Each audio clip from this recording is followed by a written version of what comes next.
చూసుకోవాలి. అది ఎలా ఉండాలి? క్లియర్గా ఉండాలి, చక్కగా ఉండేలా మంచిగా. నెక్స్ట్ జనరేషన్ మనం ఇచ్చేది ఏంటి చెప్పండి? నాట్ మనీ, మంచి నేచర్, మంచి గాలి, మంచి వాటర్. అది కొన్ని అది దానికి ఇన్వాల్యుబుల్, దానికి ప్రైస్ కట్టగలమా? ఇప్పుడు అనుకోండి మన దగ్గర లాట్ ఆఫ్ మనీ ఉంది. ఎంత మనీ ఉంది? కొన్ని క్రోర్స్ ఆఫ్ మనీ ఉంది, కానీ ఒక litre of water 1 lakh rupees అయిపోయింది అనుకోండి, అప్పుడు ఎట్లా ఉంది? లేకపోతే ఆక్సిజన్ పీల్చుకోవాలంటే మనం ఒక యాపరేటస్ తీసుకొని ముక్కు పెట్టి మంచి గాలి రాదు, ఆక్సిజన్ లేదు గాలిలో. ఎందుకు లేదు? మనం ట్రీస్ కట్ చేసేసాం, తర్వాత ఇండస్ట్రీస్ పెట్టి మొత్తం గాలిని పాడు చేస్తాం. గాలిలో ఇప్పుడు ఢిల్లీ తీసుకున్నారనుకోండి, ఢిల్లీలో పొల్యూషన్ చాలా పెరిగిపోయింది కదా, అక్కడ ఆక్సిజన్ లేదు, అక్కడ గాలిలో ఆక్సిజన్ లెవెల్స్ పడిపోతాయి. ఎందుకంటే మిగతా గ్యాసెస్, నైట్రోజన్, ఇంకా వేరే వేరే గ్యాసెస్ బాగా ఎక్కువ ఉంటాయి. దానివల్ల ఏమవుతుంది? బ్రీతింగ్ ప్రాబ్లమ్స్ వచ్చేస్తాయి. అవునా? బ్రీతింగ్ ప్రాబ్లమ్స్ వస్తే ఏమవుతుంది? బ్రీతింగ్ మనం హ్యూమన్ రేస్ సర్వైవ్ కాదు. రేస్ మనది, హ్యూమన్ రేస్ అంటే ఏంటి? మానవ జాతి మనుగడ ఉండదు. అలా కాదు, ఏ జాతి ఉండదు. ప్లాంట్స్ ఉండవు, చచ్చిపోతాయి, యానిమల్స్ చచ్చిపోతాయి. ప్రకృతిలో ఉన్న ప్రతి దాన్ని మనం బాగా చూసుకోవాలి. ఎట్లా ఉంటుంది చెప్పనా? మీకు ఒక సర్కిల్, మీకు సైన్స్ బయాలజీ దాంట్లో ఒక చిన్న సర్కిల్ చూపిస్తారా? ఏం చెప్తారు? ఫ్రాగ్ ఉండాలి, ఫ్రాగ్స్ బ్రతికి ఉండాలి, ఎర్త్వార్మ్స్ బ్రతికి ఉండాలి, పీజియన్స్ బ్రతికి ఉండాలి. అవునా? ఫ్రాగ్స్ లేకపోతే ఏమవుతుంది? ఈకో సిస్టంలో మొత్తం అన్నీ చచ్చిపోతాయి. ఫ్రాగ్స్ లేకపోతే కొన్ని ఇన్సెక్ట్స్ అవి తిని కొంత పనిచేస్తాయి నేచర్లో. దానివల్ల అది ఇన్సెక్ట్స్ తినకపోవడం వల్ల వేరే వేరే ప్రాబ్లమ్స్ వస్తాయి. ఎర్త్వార్మ్ లేకపోవడం వల్ల ఏమొస్తాయి? ఎర్త్వార్మ్ ఇస్ ఫార్మర్స్ ఫ్రెండ్. అవునా? ఏంటి ఎర్త్వార్మ్? వానపురుగు ఏంటి? ఎవరి ఫ్రెండ్? సో అవన్నీ లేకపోవడం వల్ల ఏమవుతుంది? ఇవంతా ఇకాలజీ బ్యాలెన్స్ అవ్వాలి, ఈకో సిస్టమ్ అన్నమాట. ఈకో సిస్టమ్ ఎప్పుడే ఈకో సిస్టమ్ ఇంటాక్ట్ ఉండాలి. అందుకని ఏంటి? ఈకో సిస్టమ్కి శత్రువులు, యాంటీ హీరోలు ఏంటి? పిల్లలు కాబట్టి మీకు అలా చెప్తున్నా. విలన్ ఎవరు? Plastic villain, industrial effluence villain. అవునా? మనం చేసే చిన్న చిన్న పనులన్నీ కలిపి ఒక విలన్స్ అయిపోతాయి. తర్వాత ఈ మధ్యన ఒక చిన్న యుఎన్ వాళ్ళు ఒక మీటింగ్ పెట్టారు. ఏం చేస్తారు? ప్లాస్టిక్ని పూర్తిగా ఎరాడికేట్ చేద్దామంటే చాలా మంది కార్పొరేట్ జైంట్స్ పడినవ్వట్లేదు. దాని మీద ప్లాస్టిక్ని పూర్తిగా ఇంటర్నేషనల్గా బ్యాన్ చేద్దామని ఒక ఇన్స్ట్రుమెంట్ తీసుకొద్దామని ట్రై చేస్తున్నారు, కానీ అది అవ్వనివ్వట్లేదు. అది పెద్ద విషయం. కాకపోతే మనం చిన్న చిన్న ఏమైనా కాంట్రిబ్యూట్ చేయొచ్చా? ఏదైనా మార్పుకి 1 step అంతే. అందరూ వేసే ఒక్కొక్క స్టెప్, చిన్న చిన్న డ్రాప్ ఆఫ్ వాటర్ ఏమవుతుంది? ఓషన్ అవుతుంది. అవునా? మన ఇప్పుడు సురేష్ గుప్తా గారు చెప్పిన దాంట్లో ఒక్కొక్కటి మన లైఫ్ స్టైల్లో మార్పు. అంటే ప్లాస్టిక్ డిస్యూజ్ తగ్గించడం, ఎక్కడైతే అవాయిడ్ చేయగలమో ప్లాస్టిక్ని తగ్గించడం. తర్వాత ఏదైతే ఎకో ఫ్రెండ్లీ ఉన్నాయో, ఇప్పుడు AC for example air condition వాడతారు అనుకోండి కొంతమంది ఇంట్లో. ఎయిర్ కండిషన్ 27 పెట్టుకుంటే ఇది ఎన్వైర్న్మెంట్ ఫ్రెండ్లీ. తర్వాత ఫ్యాన్ వదిలేసి వెళ్ళిపోతాం మనం, ఫ్యాన్ ఆఫ్ చేసేయాలి వెంటనే. వాటర్ ఉంది, రన్నింగ్ వాటర్ వదిలేస్తాం. మనం ట్యాప్ బాగు చేయలేదనుకోండి, తక్కువ ప్రయారిటీ, ఒక డ్రాప్ వెళ్ళిపోతూ ఉంటుంది. ఇప్పుడు ప్లంబర్ని ఎవరు పిలుస్తాం? పోతే పోనీయండి, వాటర్ పోతుంది. అట్లా ఇవన్నీ కూడా దే ఆర్ నాట్ గుడ్. తర్వాత మనం రిలీజియస్ సెంటిమెంట్స్ పేరు మీద పెట్టుకుని కొన్ని ఎంత వద్దని చెప్పినా హైకోర్టు వాళ్ళు చెప్పి ఉస్మానియాలో మన హైకోర్టు వాళ్ళు కొన్ని ఉత్తర్వులు ఇచ్చారు. ఏమని చెప్పారు? కొన్ని చిన్న చిన్న బేబీ పాండ్స్లో మాత్రమే పెద్ద పెద్ద మన గణేష్ నిమజ్జనం చేయమన్నారు. పెద్ద హుస్సేన్ సాగర్ లాంటి దాన్ని వాటర్ బాడీ పాడు చేయొద్దన్నారు. కానీ టైం అండ్ అగైన్ అని ఏం చేస్తారు మన వాళ్ళు? బ్రీచ్ ఏం చేస్తారు? ఉల్లంఘిస్తూ ఉంటారు. దానివల్ల ఏమవుతుంది? అందరూ నష్టపడతారు. షార్ట్ టర్మ్ గేమ్స్, చిన్న రిలీజియస్ సెంటిమెంట్స్ పెట్టుకుని ఏం చేస్తున్నారు? ఎక్కువ పెద్ద హార్మ్ చేసేస్తున్నారు. వాళ్ళకి తెలియదు, ఎడ్యుకేషన్ లేకపోవడం వల్ల. ఇదేంటి? ఏమవుతుంది కనుక రేపు పొద్దున వాటర్ బాడీస్ అన్నీ పాడైపోతాయి. క్లైమేట్ చేంజ్ వస్తుంది. క్లైమేట్ చేంజెస్ అయితే అయిపోతుంది. మన వరల్డ్ పర్సంటేజ్ ఆఫ్ ఎర్త్ ఎంత? చాలా తక్కువ, సమ్ 20% ఎంతో ఉంది. వాటర్ ఎంత ఉంది? నీరు అంతా 70, కరెక్ట్ ఎగ్జాక్ట్లీ అంతా వాటరే. కొన్ని గ్లేసియర్స్ అంటారంటే, గ్లేసియర్స్ అంటే ఏంటి? ఐస్ పీసెస్, మంచు, అవన్నీ మెల్ట్ అయిపోతే ఏమవుతుంది? మొత్తం ఎంత వెళ్ళిపోతుంది, ఎంత సబ్మర్జ్ అయిపోతుంది అంత వాటర్లో. ఎప్పుడు అవుతుంది? క్లైమేట్ చేంజ్ స్టార్ట్ అవుతుంది కదా, ఎంత హీట్ అవుతుంది బాగా. ఒక పాయింట్ తెలిసి గ్లేసియర్స్ మొత్తం కరిగిపోతాయి. ఏమవుతుంది? మొత్తం ఎత్తంతా ఈ సివిలైజేషన్ పోద్ది. మొత్తం సివిలైజేషన్ అంటే ఏంటి? నాగరికత. అవునా? మన ఏవో రకరకాల సివిలైజేషన్స్ బోల్డ్ అని ఉన్నాయని చెప్తారు కదా. మనం తీసుకుంటే ఇండస్ వ్యాలీ సివిలైజేషన్, ఇంకా ఎక్సెట్రా ఎక్సెట్రా. అంటే ఒక రకమైన సివిలైజేషన్ అంటే కొంత ఒక రకమైన నాగరికతలో ఉన్న మనుషులు. వాళ్ళందరూ ఒక టైంలో డైనాసర్స్ ఉన్నాయని విన్నారు మీరు? డైనాసర్స్ గురించి మన రిఫరెన్స్ ఉంటుందా? డైనాసర్స్ చూసారా మీరు?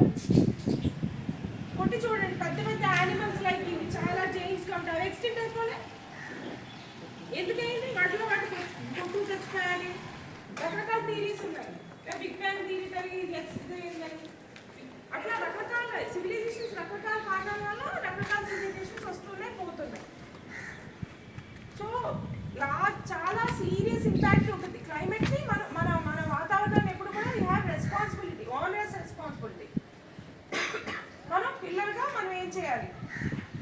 మీరు చాక్లెట్ ర్యాపర్స్ ఎక్కడ పడితే అక్కడ పడేయడం అవన్నీ మానేయండి. షుగర్స్ కూడా ఎక్కువ తీసుకోవద్దు. ఆర్టిఫిషియల్ షుగర్స్ ఏ రకమైన తీసుకోవద్దు అంటారు.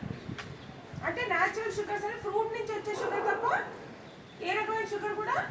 అంటే ఇప్పుడు మీ చాక్లెట్లో ఉందనుకోండి, ఆ చాక్లెట్లో ఉన్న గ్లూకోజ్, ఫ్రక్టోజ్ ఇవన్నీ కూడా ఏంటి? హార్మ్ చేస్తాయి బాడీకి. దానివల్ల న్యాచురల్ షుగర్ అంటే ఏంటి? మనకి హనీ ఉంటుంది. జాగరీ ఉందా? హనీ అంటే తెలుసా? జాగరీ ఉంది, ఆ జాగరీ కూడా వాడుకోవచ్చు. తర్వాత మనం ఫ్రూట్స్ తినచ్చు. మనకి చాక్లెట్ తింటే ఎంత హ్యాపీగా ఉంటుంది. ఒక ఒక 2 రూపాయలు పెట్టి మీరు గోవా కొనుక్కున్నారనుకోండి, గోవా అని ఏమంటారు? Goa rich man Apple. Apple కంటే ఎక్కువ యాపిల్ డాక్టరేట్ మే అంటారా? యాపిల్ ఒక రోజుకు ఒక యాపిల్ తింటే డాక్టర్ దగ్గరికి వెళ్ళక్కర్లేదంట. కానీ మనకి యాపిల్ మంది కాదు, అవునా? యాపిల్ ఎక్కడి నుంచి తెచ్చుకోవాలి? సిమ్లా నుంచి, కాశ్మీర్ నుంచి తెచ్చుకోవాలి. అక్కడి నుంచి ఇక్కడ తెచ్చుకోలేము, ప్రిజర్వేటివ్స్ అన్నీ వేస్తారు. అది మన ఫ్రూట్ కాదు. మోర్ దాన్ దట్ మన గోవా కొనుక్కుని తిన్నాం అనుకోండి, అన్ని ప్రాపర్టీస్ వస్తాయి అందులో. యాపిల్ అంత యూస్ఫుల్, గోవా కూడా అంత యూస్ఫుల్. ఈ బై గోవా అక్కడ అమ్ముతారు కదా పిల్లలకి, డ్రాగన్ తినండి, గోవా తినండి.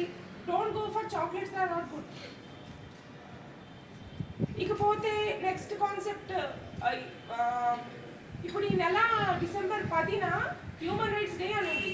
హ్యూమన్ రైట్స్ డే అంటే ఏంటి? మానవ హక్కుల రోజు. ప్రతి మనిషికి హక్కు ఉంటుందా? మనిషికి కొంచెం ఎక్కువ హక్కులు ఉంటాయి, అవునా? ప్రతిదానికి, ప్రతి జీవికి హక్కులు ఉంటాయి. మనిషి కొంచెం ఎక్కువ ఉండాలి హక్కులు ఉంటాయంటే మనిషికి డిగ్నిటీతో బ్రతికే హక్కు ఉంది. అందుకనే పథకాలన్నీ పెట్టి మనకి ఏం చేస్తే ఇల్లు వాటిని ఇస్తారు. రోడ్ మీద పడుకోకూడదు కాబట్టి మనిషి హ్యూమన్ రైట్స్ దెబ్బతింటారని చెప్పి ఏం చేస్తారు? అన్ని బిలో పోవర్టీ లైన్కి సోప్స్, అన్ని సాప్స్ ఇస్తారు. గవర్నమెంట్ ఫ్రీబీస్ అన్ని ఇచ్చి వాళ్ళ అప్లిఫ్ట్మెంట్ కోసం, పోవర్టీ ఎలివేషన్ కోసం గవర్నమెంట్ వర్క్ చేస్తూ ఉంటుంది కదా. ప్రతి మనిషికి ఫండమెంటల్ రైట్స్ ఉంటాయి. ఫండమెంటల్ రైట్స్ వైలేట్ అయినప్పుడు ఏం చేయాలి? కస్టోడియన్ ఆఫ్ ఫండమెంటల్ రైట్స్ ఎవరు? ఫండమెంటల్ రైట్స్, హ్యూమన్ రైట్స్ అన్ని కూడా, హ్యూమన్ రైట్స్ అంటే మానవ హక్కులు, అవే కోడిఫై చేసి ఫండమెంటల్ రైట్స్ గా పెట్టారు, అవునా? అయితే ఫండమెంటల్ రైట్స్ ని ఎన్ఫోర్స్మెంట్ కోర్టులో ఎన్ఫోర్స్ చేయగలం. ఫండమెంటల్ రైట్స్ ఎక్కడ ఉన్నాయి చెప్పండి? కాన్స్టిట్యూషన్ ఎక్కడి నుంచి ఎక్కడి వరకు ఉన్నాయి? కాన్స్టిట్యూషన్ ఫండమెంటల్ రైట్స్ ఉన్నాయి, ఫండమెంటల్ డ్యూటీస్ ఉన్నాయి, directive principles of state policy అని 3 ఉన్నాయి, అవునా? మన హ్యూమన్ రైట్స్ అన్నీ కూడా ఏంటి? మనిషి లైఫ్ అంటే ఏంటి? జీవితానికి సంబంధించింది, లిబర్టీ స్వేచ్ఛకు సంబంధించింది, ఈక్వాలిటీ అంటే సమానతకు సంబంధించింది, డిగ్నిటీ గౌరవంతో బ్రతకాలని చెప్తున్నా కదా. అవన్నీ కూడా ఫండమెంటల్, అవన్నీ కూడా ఏంటి హ్యూమన్ రైట్స్. అవే రకరకాల క్యాప్సూల్స్లో పెట్టి మన ఫండమెంటల్ రైట్స్గా కాన్స్టిట్యూషన్లో గ్యారంటీ కల్పించారు. అవునా? ఫండమెంటల్ రైట్స్కి సంబంధించి ఒక మనిషి ఫండమెంటల్ రైట్ అంటే ఒక హ్యూమన్ రైట్ వైలేట్ అయితే ఎక్కడికి వెళ్ళాలి చెప్పండి? జిల్లా కోర్టు ఉంది కదా, జిల్లా కోర్టులో జిల్లా కోర్ట్స్ అన్నింటిలో ఒక జిల్లా కోర్టుని ఏం చేశారు? హ్యూమన్ రైట్స్ కోర్టుగా స్థాపించారు. హ్యూమన్ రైట్స్ చట్టం అని ఒకటి ఉంది, 2003 చట్టం. సో ప్రతి ఒక్కరికి ఇప్పుడు మంచి గాలి పీల్చుకోవడం అనేది కూడా ఇప్పుడు ఇండస్ట్రీస్ పిల్లు వేయచ్చు. పబ్లిక్ ఇంట్రెస్ట్ లిటిగేషన్ ఏమని ఒక పర్టికులర్ ఇండస్ట్రీ చాలా వాతావరణాన్ని కలుషితం చేసేస్తుంది అని హైకోర్టులో పిల్లు వేయచ్చు. పిల్లు అంటే ఏంటి? ప్రజా ఉపయోగ వ్యాజ్యం, పబ్లిక్ ఇంట్రెస్ట్ లిటిగేషన్. అందులో పిల్లికి ప్రత్యేకత ఏంటి చెప్పండి? ఎప్పుడైతే మామూలు కేసులు అయితే నా రైట్, నా ఆస్తి పోతే నేను వేయాలి కేసు, పక్కోడు ఆస్తి పోతే వేయడానికి లేదు, లేకపోతే కాలనీ వాళ్ళు అందరూ ఆస్తి పోతే నేను వేయడానికి లేదు. కానీ పబ్లిక్ ఇంట్రెస్ట్ లిటిగేషన్ ఎలాగవుతుంది?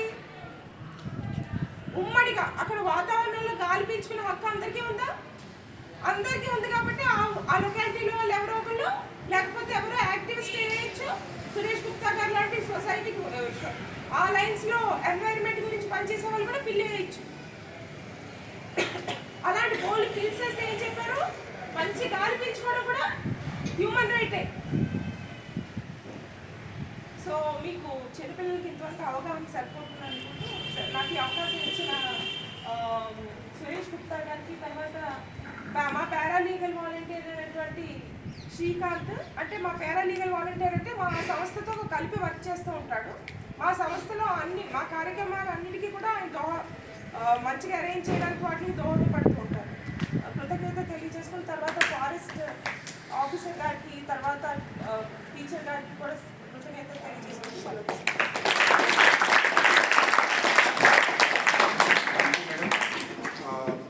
అంటే అనేక అంశాలని చట్టపరంగా మీకున్నటువంటి ఏవైతే లీగల్ ఇన్ఫర్మేషన్, మీకున్నటువంటి విషయ పరిజ్ఞానం అంతా విద్యార్థులకి సరిపోయేంతగా, విద్యార్థులకి ఉపయోగపడే అనేటటువంటి విషయాల మీద చెప్పడం జరిగింది. సో నమ్ముదాం పల్లి ముద్దలు తీసుకోవడం